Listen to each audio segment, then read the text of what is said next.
तो चलिए आज आप लोगों के लिए लेकर आए हैं क्लास 10 का मैथ अध्याय 1 प्रश्नावली 1.2 का प्रश्न जो है वह आपको इसमें बताया जाएगा। 4, 5, 6, 7 यानी इनके पूरे बता दिए जाएंगे आज। तो देखिएगा इसी वीडियो में बताया जाएगा। जिससे कि 4 नंबर आपसे कह रहा है कि HCF 306 657 का 9 दिया है। यानी आपसे कह रहे हैं कि 306 और 657 का HCF जो है वह 9 है। तो आप इतना का ही यानी 306 और 657 का ही एलसीएम ज्ञात कीजिए। क्या कीजिए? एलसीएम ज्ञात कीजिए। इससे पहले वाले अगर आप वीडियो देखे हैं तो आपको बहुत अच्छे से समझ में आएगा, नहीं देखे हैं फिर भी समझ में आएगा। जैसे कि हमको एलसीएम कह रहे हैं तो देखिए एलसीएम बराबर फॉर्मूला होता है पहली संख्या यानी 306 गुने दूसरी संख्या यानी 657 वते HCF। तो HCF यहाँ पे इतना का HCF जो दिया है वह कितना दिया है? 9। ठीक, अब देखिए 9 एकम 9 और 9 के पहाड़ा 73 बार पढ़िएगा तो 657 होगा। अब बचा क्या हमारे पास? 306 गुने 73। अब देखिए 306 में आप 73 से गुना कीजिएगा तो आपके पास आएगा 22,338 जो कि आपका आंसर हुआ। फिर से समझिएगा, आपसे कह रहा था कि इतना दिया है और इतना का HCF नहीं है तो कह रहे इतना का ही एलसीएम निकालना है। तो एलसीएम के लिए फॉर्मूला होता है, अगर 2 अंक में दिया होता एलसीएम के लिए फॉर्मूला होता है कि पहली संख्या गुने दूसरी संख्या बटे HCF।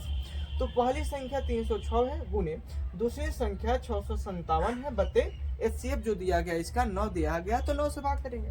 9 का पहाड़ा एक बार पढ़ेंगे तो 9 और 9 के पहाड़ा 73 बार पढ़ेंगे तो 657 होगा। ठीक है, अब 73 का पहाड़ा 306 बार पढ़ेंगे तो होगा 22,338 जो कि आपका आंसर हुआ। अगर आप इसका स्क्रीनशॉट लेना चाहते हैं तो स्क्रीनशॉट ले सकते हैं। अब देखिएगा आपसे 5 नंबर प्रश्न क्या कह रहा है। आपसे 5 नंबर प्रश्न जो है वह कह रहा है कि जांच कीजिए कि क्या किसी प्राकृतिक संख्या n के लिए संख्या 6n अंक 0 पर समाप्त होता है। यानी देखिए आपसे कह रहा है कि आपके पास 6 और पावर में n दिया गया है।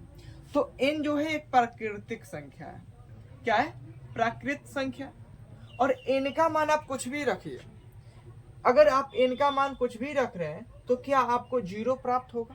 यदि हाँ तो लिखिए हाँ, और होगा तो कैसे होगा। तो देखिएगा प्राकृतिक संख्या आप सीखे होंगे तो प्राकृतिक संख्या कहता है कि गिनती की संख्या को हम प्राकृत संख्या कहते हैं। अब प्राकृत संख्या जो होता है 1 से शुरू होता है। चल अब इस n के जगह पे यह रखना है और रखने के बाद देखना है कि यह 0 आ रहा है या नहीं आ रहा है। तो रखिए n है तो n 1 रखेंगे तो 6 होगा। n का मान अगर 2 रखेंगे तो 36 होगा। n का मान अगर 3 रखेंगे तो 216 होगा। आप देखिए कि जब हम प्राकृत संख्या रख रहे हैं तो यह 0 नहीं आ रहा है, बढ़ते जा रहा है, 0 नहीं आ रहा है। यानी हम लिखेंगे अतः 6n शून्य पर समाप्त नहीं होगा, समाप्त नहीं होगा। फिर से देखिए आपसे कहा रहा था 6 के पावर एक n जो है एक प्राकृतिक संख्या है। तो कह रहा है कि n की जगह पे हम कुछ भी अगर मान रखें तो क्या ये 0 पे समाप्त होता है। तो n प्राकृतिक संख्या 1 से शुरू होती है तो n का मान एक बार 1 रखा गया तो 6 आया। n का मान एक बार 2 रखा गया तो 36 आया।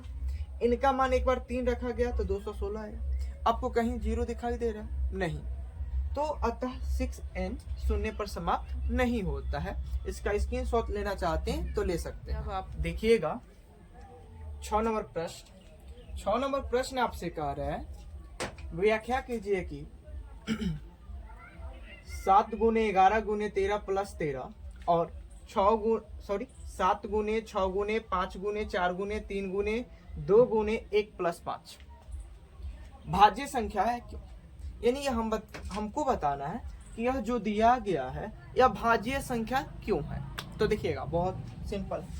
अब इन दोनों में देखिए तो क्या आपको कुछ कॉमन यानी एक जैसा दिखाई दे रहा है? तो आप कहिएगा कि हाँ यहाँ 13 है और यहाँ प्लस में भी 13 है तो हम 13 को निकाल लेंगे। ठीक है, तो यहाँ पे 7 है तो 7 ही लिखेंगे, 11 है तो 11 ही लिखेंगे। जब यहाँ से हम 13 हटा लिए हैं तो इसकी जगह पे क्या बचा, कुछ नहीं। तो ऐसा नहीं कि 0 लिख देंगे, गुना में है तो 1 लिखेंगे। कितना लिखेंगे 1 प्लस, यहाँ पे भी कुछ नहीं तो 1 लिखेंगे, ठीक। और है तो और लिख दिए। उसी प्रकार इन दोनों में आप देखिए तो कुछ एक जैसा यानी आपको कॉमन दिखाई दे रहा है, तो आप कहिएगा हाँ यहाँ पे 5 और यहाँ पे भी 5, यानी 5 को आप कॉमन ले लीजिए। जैसे 5 को आप कॉमन लीजिएगा तो यहाँ पे होगा 7 इंटू 6 इंटू 5 की जगह पे 1 लिखेंगे, इंटू 4 3 2 1, इस 5 की जगह पे कितना लिखेंगे 1 लिखेंगे। अब देखिएगा तो इन दोनों में क्या है, कॉमन दिखाई दे रहा है। यहाँ पे 13 है और यहाँ पे 7 है, जो कि अभाज्य संख्या में नहीं होता है। और जब अभाज्य संख्या में कोई कॉमन नहीं होता, आप कहिएगा कि 1 होता है, तो 1 प्रत्येक संख्या में होता है, तो 1 को छोड़कर। तो अभाज्य संख्या में कोई कॉमन नहीं होता, अभाज्य संख्या में कोई कॉमन नहीं होता है। यानी जब अभाज्य संख्या यह नहीं है तो कौन संख्या होगा, भाज्य होगा। क्यों होगा, क्योंकि इन सभी में आप गुना कर 1 जोड़िएगा तो यह 13 से कट जाएगा, और इन सभी में गुना कर आप 1 जोड़िएगा तो यह 5 से कट जाएगा। और जब 5 से कट जा रहा है और 13 से कट जा रहा है तो यह भाज्य हुआ, 7 से भी कट जाएगा, ठीक है। तो यह अतः इसीलिए यह भाज्य संख्या है। क्यों है, क्योंकि इसमें कॉमन है, जो कि अभाज्य में नहीं होता है। तो अभाज्य ना होकर क्या हुआ, भाज्य। चलिए देखिएगा इसका लास्ट सवाल, यानी 7 नंबर प्रश्न, जो कि 1.2 का लास्ट प्रश्न है। आपसे कह रहा है कि किसी खेल के मैदान के चारों ओर एक वृत्ताकार पथ है। इस मैदान का एक चक्कर लगाने में सोनिया को 18 मिनट लगते हैं, जबकि इसी मैदान का एक चक्कर लगाने में रवि को 12 मिनट लगते हैं।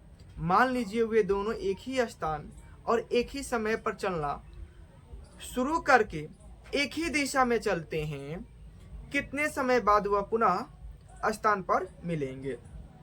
सुनिएगा, आपसे कह रहे हैं कि एक मैदान है वृत्ताकार, उस पे सोनिया और रवि चलना शुरू करते हैं, दोनों एक ही साथ चलते हैं और एक ही दिशा में चलते हैं। तो सोनिया को जो है वह 18 मिनट लगता है और रवि को जो है 12 मिनट लगता है। तो आपसे कहा जा रहा है कि बताइए सोनिया और रवि दोनों एक साथ कब मिलेंगे और कितने देर के बाद मिलेंगे। तो देखिए, जब ऐसे सवाल होते हैं ना, तो ऐसे सवाल को हम केवल एलसीएम निकाल कर बनाते हैं। यानी अगर हम हल करें तो 18 और 12 का एलसीएम निकालेंगे, 18 और 12 का एलसीएम। तो देखिए, 2 से कटाइएगा 9 होगा और यहाँ पे क्या होगा 6, 3 से कटाइएगा 3 होगा और 2 होगा, पुनः यह 3 से कटाइएगा 1 होगा और 2 होगा, 2 से कटाइएगा 1 होगा और 1 होगा, ठीक है।